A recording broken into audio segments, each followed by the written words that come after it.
will God's people be persecuted?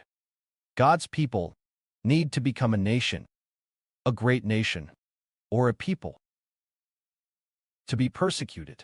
But when there are few people, not enough to become a nation or an ethnic group, then persecution will be relatively less. When God's people become a nation or become a great nation, they begin to be persecuted. Let's take an example. In the time of Moses, at that time, when Moses was just born, the Israelites, although they had no king ruling them yet, there was no one among them to rule over them as king, but they had already become a nation, the nation of Israel. Then this nation in Egypt multiplied and increased, and when the population was large enough, they began to be persecuted. It is prophesied in the Bible that at the end of the world, which is in the period of half iron and half clay, God will set up in heaven a kingdom that will never be destroyed.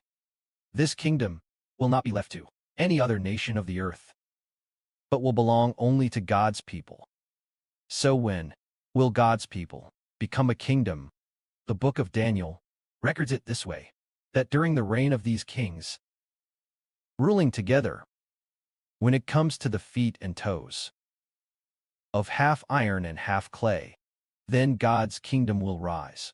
At that very time, God will set up in heaven a kingdom that will never be destroyed. So the kingdom of half iron and half clay is what the book of Revelation refers to as the kingdom of the ten-horned beast.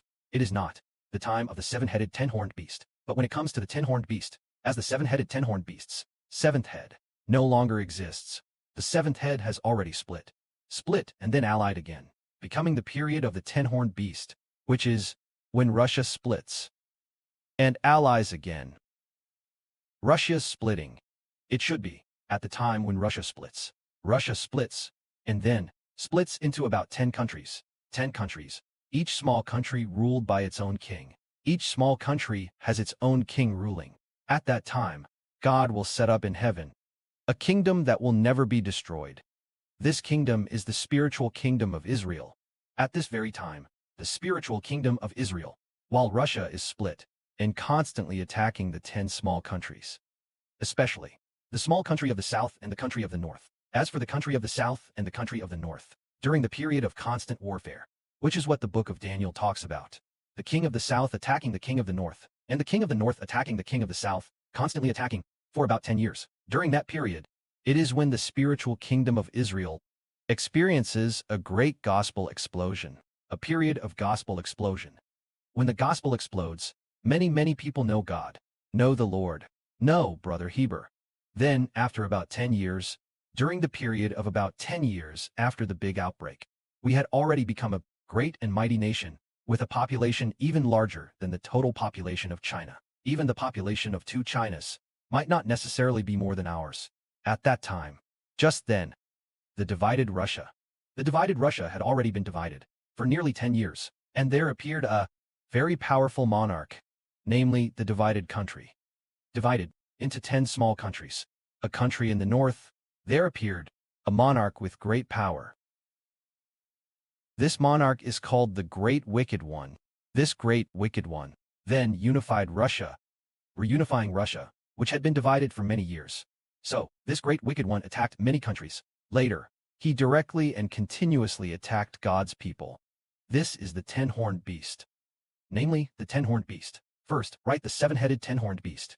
Later, the seven-headed ten-horned beast. When it came to the seventh head, after it received a fatal wound, they all became the ten-horned beast. Of course, there is another beast, which is the UK and the US, called the two-horned beast. Later, it is the period of the two-horned beast and the ten-horned beast. Now, only 7 remain of the seven-headed ten-horned beast. The seventh head. The seventh head. After the division, there will be no more seven-headed ten-horned beast, only the ten-horned beast, because for the seven-headed ten-horned beast, the previous 7 regimes are no longer there.